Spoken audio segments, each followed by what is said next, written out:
अस्सलाम वालेकुम dear student. आज हमने 11th क्लास की जो केमिस्ट्री है इसका चैप्टर नंबर 3 केमिकल बॉन्डिंग और इसका बहुत इंपॉर्टेंट टॉपिक डेटिव बॉन्ड क्या होता है या इसे हम कोऑर्डिनेट कोवेलेंट बॉन्ड क्या होता है, आज हमने इसे स्टडी करना है। और बेटा हमारे पास डेटिव बॉन्ड क्या होगा, सबसे पहले हम इसकी डेफिनेशन करते हैं कि आमतौर पर एक ऐसा बॉन्ड, ये भी it is a type of covalent bond. तो पहली बात आप बताओगे it is a type of covalent bond. तो ये भी बेटा आमतौर पर कोवलेंट बॉन्ड की एक इकसाम होगी।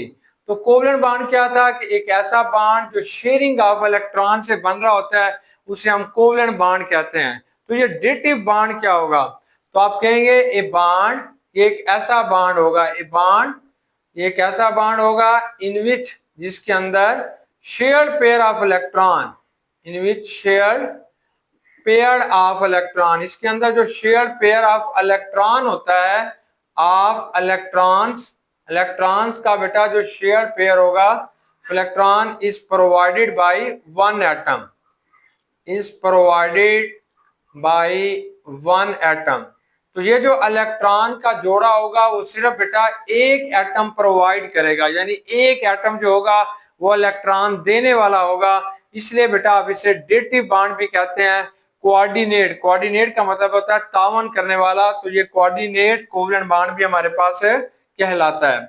अब ये जो कोऑर्डिनेट कोवलेंट बॉन्ड होगा it is denoted by an arrow, it is denoted by an arrow. तो कोऑर्डिनेट कोवलेंट बॉन्ड को बेटा हमने हमेशा एक एरो से ज़ाहिर करते हैं, एक तीर के निशान से कोऑर्डिनेट कोवलेंट बॉन्ड को जो है वो ज़ाहिर किया जाएगा। अब इसके तीर का निशान ऐसा होगा, ये इसकी टेल होगी बेटा और इस तरफ इसका क्या होगा, हेड होगा। जो एटम इलेक्ट्रॉन डोनेट कर रहा होगा, वो एटम बेटा जो इलेक्ट्रॉन डोनेट कर रहा होगा उसकी तरफ इसकी टेल होगी, और जो इलेक्ट्रॉन का जोड़ा एक्सेप्ट कर रहा होगा जिसे आप एक्सेप्टर कहते हैं उस तरफ इसका जो होगा वो हेड होगा, यानी डोनर टू एक्सेप्टर, एरो के निशान से आपने इसे ज़ाहिर करना है। और दूसरी इंपॉर्टेंट बात क्या होती है कि आमतौर पर कोवलेंट बॉन्ड और कोऑर्डिनेट कोवलेंट बॉन्ड में क्या फर्क होगा। ये जो कोवलेंट बॉन्ड होता है उसको आप एक खाली लाइन से ज़ाहिर करते हैं, लेकिन कोऑर्डिनेट कोवलेंट बॉन्ड को आपने एक एरो के निशान से ज़ाहिर करते हैं जो कि डोनर से एक्सेप्टर की तरफ होगा। देखिए एग्जांपल देखें, जैसे आपके पास अमोनिया है, NH3 है। अब ये बेटा NH3 है, अब इसका ऑक्टेट कंप्लीट है, यानी इसके आखिरी शेल में 8 इलेक्ट्रॉन है, 2 इलेक्ट्रॉन इसके पास फालतू हैं और इसको आप कहते हैं लोन पेयर। ये जो इसके पास फालतू है बेटा, that pair of electron is called lone pair of electron. तो कोऑर्डिनेट कोवलेंट बॉन्ड के लिए शर्त है कि जो डोनर होगा उसके पास एक इलेक्ट्रॉनिक जोड़ा फालतू होना चाहिए। तो ये एक अपना इलेक्ट्रॉनिक जोड़ा जो होगा वो donate to BF3, boron trifluoride को अपना ये एक इलेक्ट्रॉनिक जोड़ा बेटा डोनेट कर देगा। कौन, नाइट्रोजन। और इस तरीके से नाइट्रोजन और बोरान के दरमियान में एक कोऑर्डिनेट कोवलेंट बॉन्ड बनेगा। ये 2 इलेक्ट्रॉनिक जोड़े इसको देगा, ये इसका लेगा। कोऑर्डिनेट कोवलेंट बॉन्ड क्यों बनाते हैं, ताकि दोनों के ऑक्टेट कंप्लीट हो जाए। मतलब यह क्या, अब ये सवाल आता है, क्या अमोनिया के आखिरी शेल में तो 8 इलेक्ट्रॉन थे, जब इसने अपने 2 इलेक्ट्रॉन बोरान ट्राइफ्लोराइड को दे दिए तो क्या इसका ऑक्टेट जो है वो खत्म हो गया? नहीं, ऐसा नहीं है। जब ये अपने 2 इलेक्ट्रॉनिक जोड़े को बोरान ट्राइफ्लोराइड को दे देगा तो दोनों का बेटा ऑक्टेट कंप्लीट हो जाएगा, अमोनिया का भी ऑक्टेट रहेगा और बोरान ट्राइफ्लोराइड का भी ये ऑक्टेट जो है ऑक्टेट कंप्लीट होगा। इस तरीके से ये जो बनने वाली चीज होती है that is known as a adduct. ये बेटा जो आपके पास होगा इसे आपने एक अडक्ट कहते हैं, यानी ये एक मुकम्मल प्रोडक्ट नहीं होता बल्कि ये एक इंटरमीडिएट स्टेट के अंदर आ जाता है, इसे आपने अडक्ट का नाम देते हैं। अब बेटा कुछ और बातें होती है कि हमारे पास ये जो डोनर एटम होता है, जो इलेक्ट्रॉन डोनेट कर रहा होता है, that is also known as a Lewis base. आप इसे लीवर्स बेस भी कहते हैं। लीवर्स के कंसेप्ट के मुताबिक ऐसी स्पीशीज जो इलेक्ट्रॉनिक जोड़ा देगी उसे आपने लीवर्स बेस कहते हैं। ये हमेशा बेटा डोनर एटम होगा, और डोनर है जो इलेक्ट्रॉन डोनेट करेगा, और इसके पास ये शर्त होती है it has a lone pair of electron. Levers base वो होगा जिसके पास एक लोन पेयर ऑफ इलेक्ट्रॉन है, मतलब इलेक्ट्रॉन का एक जोड़ा जिसके पास क्या होगा, फालतू होगा, वही बेटा सिर्फ लीवियस बेस के तौर पर इस्तेमाल होगा। ये जो हमारे पास BF3 है, बोरान ट्राईफ्लोराइड है, तो यहाँ पे जो बोरान का एटम है वो बेटा इलेक्ट्रॉन डेफिशिएंट है। इलेक्ट्रॉन क्या होगा, डेफिशिएंट, कि इलेक्ट्रॉन की उसके अंदर कमी है। कितनी इलेक्ट्रॉन की कमी है उसके अंदर बेटा, 2 इलेक्ट्रॉन की कमी है। क्या मतलब, देखिए ये जो बोरान है इसके आखिरी शेल में 3 इलेक्ट्रॉन होते हैं, 3 इलेक्ट्रॉन। अब बोरान ने 3 फ्लोरीन के साथ शेयर करके अपने इलेक्ट्रॉन 6 बना लिए हैं, 6 इलेक्ट्रॉन बना लिए हैं, लेकिन इसका अभी भी ऑक्टेट कंप्लीट नहीं हुआ। इसकी ये ख्वाहिश है कि मेरा ऑक्टेट कंप्लीट हो जाए, मेरे आखिरी शेल में भी 8 इलेक्ट्रॉन आ जाएं और मैं भी स्टेबल हो जाऊं। तो ये अमोनिया से 2 इलेक्ट्रॉन लेगा और इस तरीके से नाइट्रोजन जो होगा इस बोरान को 2 इलेक्ट्रॉन डोनेट करेगा और इस तरीके से बेटा ये जो बोरान होगा इसका ऑक्टेट कंप्लीट हो जाएगा। अमोनिया का भी ऑक्टेट जो है वो कंप्लीट रहता है, तो बोरान ट्राईफ्लोराइड भी खुश हो जाएगा कि इसने इलेक्ट्रॉनिक कॉन्फ़िगरेशन जो है वो नोबल गैसेस की तरह हो गई है। और इसलिए बेटा ये जो बोरान ट्राईफ्लोराइड यहाँ पे हमारे पास आ रहा है, that is known as a Lewis acid. आपने इसे लीवियस एसिड कहते हैं। लीवियस क्या कहता था, कहते एसिड वो होगा जो एक इलेक्ट्रॉनिक जोड़ा कबूल करेगा, जो इलेक्ट्रॉनिक जोड़ा कबूल कर रहा होता है उसे आपने लीवियस एसिड कहते हैं। लीवियस एसिड के लिए शर्त होती थी कि वो इलेक्ट्रॉन डेफिशिएंट होना चाहिए, मतलब उसको इलेक्ट्रॉन हमेशा चाहिए ताकि वो दूसरों से इलेक्ट्रॉन क्या कर सके, कबूल करे और अपने ऑक्टेट को बेटा क्या करेगा, कंप्लीट करेगा। और फिर एक बहुत मजे की बात यह है कि हमारे पास ये जो कोवलेंट बॉन्ड होता है इसको बेटा आपने एक सिंगल एरो से भी जाहिर कर सकते हैं, यानी कोवलेंट बॉन्ड में be a single covalent bond, covalent bond में be a double covalent bond, covalent bond में be a triple covalent bond. Covalent bond single, double और ट्रिपल हो सकता है, लेकिन coordinate covalent bond always is a single covalent bond. Coordinate covalent bond बेटा हमेशा single covalent bond होगा, कभी भी किसी के साथ कोऑर्डिनेट कोवलेंट बॉन्ड डबल नहीं होगा। कोऑर्डिनेट कोवलेंट बॉन्ड जो है कभी भी किसी एटम के दरमियान में ट्रिपल कोऑर्डिनेट कोवलेंट बॉन्ड नहीं होगा, ये हमेशा बेटा हमारे पास क्या होता है, सिंगल कोवलेंट बॉन्ड होता है। और बनने के बाद जब ये कोवलेंट बॉन्ड बन जाता है तो इसके बाद बेटा ये जो कोऑर्डिनेट कोवलेंट बॉन्ड होता है जब ये बन जाएगा तो फिर इसमें आप फर्क महसूस नहीं कर सकते कि कौन सा कोवलेंट बॉन्ड है और कौन सा कोऑर्डिनेट कोवलेंट बॉन्ड है, या बेटा इसके अंदर कौन सा जो है वो डेटिव बॉन्ड है। तो ये चंद एक इसकी खसूसियात थी जो इससे फर्क महसूस कर रही थी। इसलिए बेटा आपने डेटिव बॉन्ड को, कोऑर्डिनेटिव कोवलेंट बॉन्ड को आप सेमी पोलर बॉन्ड भी कहते हैं। ये हमारे पास एक सेमी पोलर बॉन्ड होगा, सेमी पोलर बॉन्ड होता है between ionic bond and covalent bond. ये आयनिक और कोवलेंट बॉन्ड के दरमियान में होता है, इसलिए आप इसे सेमी पोलर बॉन्ड कहते हैं। एक मजे की बात यह भी है कि कोवलेंट बॉन्ड या तो पोलर होगा या बच्चों क्या होगा, नॉन पोलर होगा, नॉन पोलर। लेकिन ये जो हमारे पास कोऑर्डिनेट कोवलेंट बॉन्ड है दैट इज ऑलवेज पोलर। ये एमसीक्यूज आएगा कि कोऑर्डिनेट कोवलेंट बॉन्ड क्या होता है, तो आप कहेंगे ये हमेशा भाई पोलर बॉन्ड होता है, ये पोलर होगा, इसलिए आप इसे कहते हैं ये इंटरमीडिएट होता है between ionic and covalent bond. अब इसके हम कुछ एग्जांपल्स पढ़ते हैं। इसके लिए शर्त होता है कि उसके पास जो भी कोऑर्डिनेट कोवलेंट बॉन्ड बनाएगा उसके पास एक इलेक्ट्रॉनिक जोड़ा फालतू होना चाहिए। ज्यादातर जो एग्जांपल्स हम पढ़ते हैं उसके अंदर पांचवें और छठे ग्रुप के एलिमेंट होते हैं जिनके पास लोन पेयर ऑफ इलेक्ट्रॉन होता है, और मोस्टली एग्जांपल जो होते हैं वो नाइट्रोजन और ऑक्सीजन की होती हैं। अब पहली बेटा एग्जांपल हम पढ़ते हैं फॉर्मेशन ऑफ हाइड्रोनियम आयन। देखें ये ऑक्सीजन है, इसके आखिरी शेल में बेटा 6 इलेक्ट्रॉन होते हैं, 2 इलेक्ट्रॉन तो इसने शेयर कर लिए, मतलब एक इलेक्ट्रॉन बेटा इसने इस हाइड्रोजन के साथ शेयर किया, कोवलेंट बॉन्ड बनाया, और दूसरा इसके साथ शेयर किया तो ये कोवलेंट बॉन्ड बन गया। और ये इसके पास 2 अब फालतू है, मतलब यह है कि ये जो वाटर है इसके टोटल 4, 2 बॉन्ड इसके हाइड्रोजन के साथ बने हुए हैं और ऑक्सीजन के ऊपर बेटा 2 इलेक्ट्रॉनिक जोड़े मौजूद हैं। लेकिन ये जो आपके पास ये वाला जो ऑक्सीजन है इसके ऊपर 2 इलेक्ट्रॉनिक जोड़े मौजूद है, लेकिन फिर भी बेटा ये सिर्फ कोऑर्डिनेट कोवलेंट बॉन्ड बनाएगा, ये कभी भी double single coordinate covalent bond बनाएगा, ये कभी भी बेटा डबल कोऑर्डिनेट कोवलेंट बॉन्ड नहीं बनाएगा। अब पहली बात यह है कि ये जो ऑक्सीजन है इसका तो ऑक्टेट कंप्लीट है, इसके तो आखिरी शेल में 8 इलेक्ट्रॉन है, फिर ये क्यों बनाता है? असल में बेटा इसके पास हाइड्रोनियम आयन आता है। ये जो हाइड्रोनियम आयन है ये इलेक्ट्रॉन डेफिशिएंट है, इसके अंदर इलेक्ट्रॉन की जबरदस्त कमी है, इसलिए बेटा आप इसे लीवस एसिड कहते हैं। ये लीवस एसिड होगा और ये जो पानी है, ये जो ऑक्सीजन है, दैट इज ए लीवस बेस। तो ये एक अपनी इलेक्ट्रॉनिक जोड़ा इस प्रोटॉन को डोनेट कर देगा और इस तरीके से इस ऑक्सीजन के ऊपर जो होगा वो पॉजिटिव चार्ज आ जाएगा और ये आपके पास एक कोऑर्डिनेट कोवलेंट बॉन्ड बन जाएगा।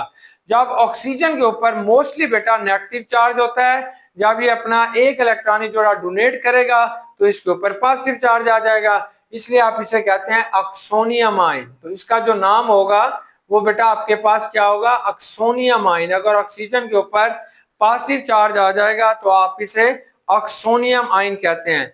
अब आप देखें पानी के इस मॉलिक्यूल ने 2 इलेक्ट्रॉन देने के बाद एक आयन के अंदर तब्दील हो गया जिसे आपने हाइड्रोनियम आयन कहते हैं। हाइड्रोनियम आयन में टोटल 3 बाड है, इसमें में 2 बाड जो है वो कोवलेंट बाड है और एक बाड जो है वो बेटा कोऑर्डिनेट कोवलेंट बाड है। अब कोई आपसे कहता है इसमें कितने परसेंट जो है कोऑर्डिनेट कोवलेंट बाड है, तो आप बता सकते हैं कि परसेंटेज ऑफ कोऑर्डिनेट कोवलेंट बाड या परसेंटेज ऑफ बेटा डेटिव बाड की कितनी परसेंटेज है, तो आप लिखेंगे कि नंबर ऑफ डेटिव बाड के डेटिव बाड बेटा कितने यहाँ पे बने हुए हैं और नंबर ऑफ टोटल बाड, आपके पास टोटल बाड कितने हैं और डेटिव बाड कितने हैं मल्टीप्लाई बाय 100। तो आप देख रहे हैं कि डेटिव बाड इसमें 1 है, टोटल ये 3 है, तो 100 से आपने इसे मल्टीप्लाई करेंगे ये आपके पास 33 आएगा। तो आप कहेंगे इसमें 33% जो है वो कोऑर्डिनेट कोवलेंट बॉन्ड है और 66% बेटा जो इसके अंदर है वो कोवलेंट बॉन्ड है, वो कोवलेंट बॉन्ड पाया जाता है और 33% जो है वो इसके अंदर बेटा कोऑर्डिनेट कोवलेंट बॉन्ड है। अब नेक्स्ट जो एग्जांपल हमने स्टडी करनी है उसे हम कहते हैं फॉर्मेशन ऑफ कार्बन मोनोऑक्साइड। ये एग्जांपल नंबर 2 है जो हमारी बुक के अंदर डेटिव बॉन्ड की लिखी गई है, तो आपने इसे ऐसे ही एक्सप्लेन करना है। बेटा ये जो कार्बन होगा it has 4 electron in valence shell, इसके आखिरी शेल में 4 इलेक्ट्रॉन होते हैं और ये कार्बन चाहता है किसी तरीके से मेरे आखिरी शेल में 8 इलेक्ट्रॉन हो जाएं, 8 इलेक्ट्रॉन, ताकि इसका ऑक्टेट कंप्लीट हो जाए। तो बेटा ये ऑक्सीजन के साथ शेयर करेगा। ऑक्सीजन के पास टोटल 6 इलेक्ट्रॉन होते हैं, वो भी चाहता है कि मेरे 8 इलेक्ट्रॉन पूरे हो जाएं। तो ऑक्सीजन ने क्या किया कि 2 इलेक्ट्रॉन इसके साथ शेयर करेगा, 2 इलेक्ट्रॉन इस कार्बन के साथ क्या करेगा? शेयर करेगा। जब ये ऑक्सीजन बेटा इस कार्बन के साथ 2 इलेक्ट्रॉन शेयर कर लेता है तो फिर आप देखें कि इस कार्बन के 6 इलेक्ट्रॉन हो जाएंगे, 6 इलेक्ट्रॉन इसके हो जाते हैं, दो ये 4 और 2 ऑक्सीजन के 6। अभी भी ये कहता है कि मेरे किसी तरीके से 8 इलेक्ट्रॉन होने चाहिए ताकि मैं स्टेबल हो जाऊं। तो फिर ये ऑक्सीजन को कहता है भाई तू अपने 2 लोन पेयर, तेरे पास 2 लोन पेयर है, एक लोन पेयर ऑफ इलेक्ट्रॉन मुझे दे दे ताकि मेरे भी 8 इलेक्ट्रॉन कंप्लीट हो जाए, ऑक्टेट कंप्लीट हो जाए और मैं स्टेबल हो जाऊं। तो ऑक्सीजन बेटा इसे एक इलेक्ट्रॉनिक जोड़ा जो है वो इसे डोनेट कर देगा। अब इस तरीके से ये जो कार्बन और ऑक्सीजन के दरमियान में है वो एक डबल कोवलेंट बॉन्ड बनेगा और एक बेटा कोऑर्डिनेट कोवलेंट बॉन्ड बनेगा। टोटल कार्बन और ऑक्सीजन के दरमियान में ट्रिपल बॉन्ड होंगे, यानी कार्बन मोनोऑक्साइड में कार्बन और ऑक्सीजन के दरमियान में 3 बॉन्ड होते हैं, जिनमें से बच्चों 2 डबल बॉन्ड होंगे और एक आपके पास कोऑर्डिनेट कोवलेंट बॉन्ड होगा। इस तरीके से ये जो कार्बन मोनोऑक्साइड का मॉलिक्यूल है then it become a slightly polar, ये स्लाइटली पोलर हो जाएगा क्योंकि इस ऑक्सीजन के ऊपर पॉजिटिव चार्ज आ जाएगा, इसने एक इलेक्ट्रॉनिक जोड़ा दे दिया, और इस कार्बन के ऊपर बच्चों नेगेटिव चार्ज आ जाएगा क्योंकि इसने एक इलेक्ट्रॉनिक जोड़ा ले लिया, तो इसलिए ये स्लाइटली पोलर बन जाएगा। और आपके पास एमसीक्यूज आएगा कि कार्बन मोनोऑक्साइड में कितने बॉन्ड होते हैं, तो आप कहेंगे इसमें 3 बॉन्ड होते हैं, 2 इसमें कोवलेंट बॉन्ड होंगे और एक बेटा इसमें कोऑर्डिनेट कोवलेंट बॉन्ड होगा। अब लास्ट एग्जांपल जो हमने पढ़नी है उसको हम कहते हैं फॉर्मेशन ऑफ ओजोन, कि ओजोन की फॉर्मेशन क्या होगी। हम जानते हैं ये जो ओजोन होगा ये भी बेटा एलोट्रॉपिक फॉर्म ऑफ ऑक्सीजन है, यानी ऑक्सीजन की एक एलोट्रॉपी है, ऑक्सीजन की एक फॉर्म है। अब इसको आपने बनाना है। अब बेटा देखें ये जो ऑक्सीजन है इसके आखिरी शेल में होते हैं 6 इलेक्ट्रॉन, तो ये ऑक्सीजन के आपने 6 इलेक्ट्रॉन बना दीजिए। अब ये ऑक्सीजन चाहता है कि किसी तरीके से मेरे वैलेंस शेल के अंदर 8 इलेक्ट्रॉन हो जाएं तो मैं स्टेबल हो जाऊं। तो ये दूसरे ऑक्सीजन के साथ बेटा शेयरिंग करता है। तो इस तरीके से ये शेयरिंग करता है, ये आपस में ये वाला शेयरिंग करता है। तो ये आपके पास इसका क्या हो गया, ये 8 इलेक्ट्रॉन इसके कंप्लीट हो गए। अब इस ऑक्सीजन के देखें तो ये इसके 8 मुकम्मल है, इस ऑक्सीजन के देखें तो इसके 8 ऑक्सीजन इलेक्ट्रॉन क्या होते हैं, कंप्लीट हो गए। अब इनका एक और साथी भी मौजूद है, एक और ऑक्सीजन एटम भी मौजूद है जो इनका दोस्त है, लेकिन वो इनके साथ अब इलेक्ट्रॉन शेयर नहीं कर सकता क्योंकि ऑक्सीजन ज्यादा से ज्यादा डबल बॉन्ड बना सकता है। जो दोनों ने आपस में डबल बॉन्ड बना लिया, तो ये बेटा इन दोनों ने आपस में क्या किया, डबल बॉन्ड बना लिया। अब ऑक्सीजन एक तीसरे के साथ डबल बॉन्ड नहीं बना सकता, यानी ऐसे वो नहीं कर सकता, ये गलत हो जाएगा। अब इनका जो तीसरा दोस्त है वो भी इनके पास मौजूद है, वो उनको कहता है भाई तुम दोनों ने तो अपना ऑक्टेट कंप्लीट कर लिया है और तुम स्टेबल हो, मैं बेचारा स्टेबल नहीं हूं, तो तुम मेरी भी हेल्प करो। तो ये वाला जो ऑक्सीजन है ये इसके साथ कोऑर्डिनेट कोवेलेंट बॉन्ड बनाएगा, मतलब अपने 2 इलेक्ट्रॉनिक जोड़े इसके साथ शेयर करेगा। वो जो 2 इलेक्ट्रॉनिक जोड़े ये शेयर कर रहा है वो दोनों के इस्तेमाल में रहेंगे, वो इसके भी होंगे और इसके भी होंगे। और इस तरीके से बेटा ये वाले जो 2 इलेक्ट्रॉनिक जोड़े हैं ये डबल किरदार अदा कर रहे होंगे। जब इसका ऑक्टेट देखेंगे तो इसके साथ होंगे, जब इस ऑक्सीजन का देखेंगे तो इसके साथ होंगे। इस तरीके से ओजोन के अंदर जो ये जो मॉलिक्यूलर ऑक्सीजन है ये एक जो है एटॉमिक ऑक्सीजन के साथ कोऑर्डिनेट कोवेलेंट बॉन्ड बनाएगा। ये जो कोऑर्डिनेट कोवेलेंट बॉन्ड बनाएगा इसके बाद बेटा हमारे पास इस ऑक्सीजन ने इलेक्ट्रॉन दिए हैं, इसके ऊपर पॉजिटिव चार्ज आ गया है, और इस इलेक्ट्रॉन ऑक्सीजन ने इलेक्ट्रॉन लिए हैं तो इसके ऊपर पार्शियल क्या आ जाएगा, नेगेटिव चार्ज आ जाएगा। और इस तरीके से ऑक्सीजन के मॉलिक्यूल के और के दरमियान में और ऑक्सीजन के एटम के दरमियान में एक कोऑर्डिनेट कोवेलेंट बॉन्ड जो होता है वो डेवलप हो जाता है। अब बेटा हमारे पास ना क्विक चेक है, वहां पे कुछ इसने कहा है कि स्ट्रक्चर्स ड्रा करके दें अकॉर्डिंग टू लीवर स्ट्रक्चर के मुताबिक। एक आपने N2 की स्ट्रक्चर ड्रा करनी है और एक बेटा कार्बन डाई सल्फाइड की स्ट्रक्चर को ड्रा करना है। चले पहले हमने N2 को कर लेते हैं। तो नाइट्रोजन के पास टोटल 5 इलेक्ट्रॉन होते हैं, ये 3 इलेक्ट्रॉन इधर हैं 2 इधर हैं, तो ये इस नाइट्रोजन के साथ बेटा शेयर कर लेता है और इस तरीके से इनके दरमियान में ट्रिपल बॉन्ड बनेगा। नाइट्रोजन नाइट्रोजन के दरमियान में बच्चों क्या बनेगा, ट्रिपल बॉन्ड बन जाएगा, ये N2 की स्ट्रक्चर बन जाएगी। अब आपने CS2 कार्बन डाई सल्फाइड की स्ट्रक्चर को ड्रा कर लेते हैं। तो कार्बन के आखिरी शेल में 4 इलेक्ट्रॉन होते हैं, सल्फर के आखिरी शेल में 6 होते हैं। तो बेटा ये सल्फर इसके साथ शेयर करेगा 2 इलेक्ट्रॉन, तो ये सल्फर बेटा अपने 2 इलेक्ट्रॉन इस कार्बन के साथ शेयर करेगा। इस तरीके से ये आपके पास डबल बॉन्ड बनाएगा। कार्बन कार्बन जो है इस सल्फर के साथ भी डबल बॉन्ड बनाएगा, इस सल्फर के साथ भी बेटा डबल बॉन्ड बनाएगा, तो ये CS2 की स्ट्रक्चर है।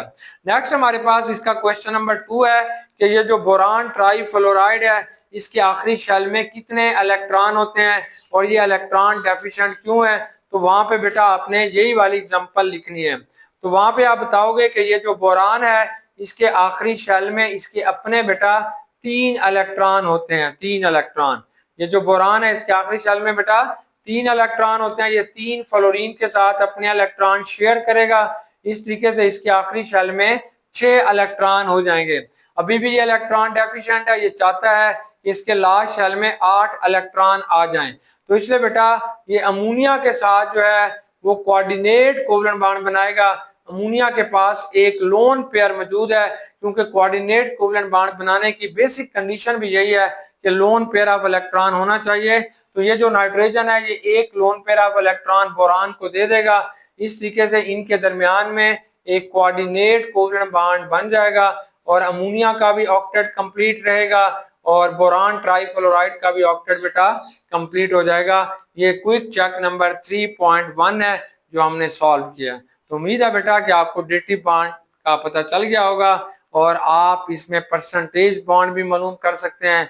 आपको पता होगा इसमें लीविस बेस कौन है, लीविस एसिड कौन है। बेस्ट विशेस बेटा, गुड लक, अल्लाह हाफिज।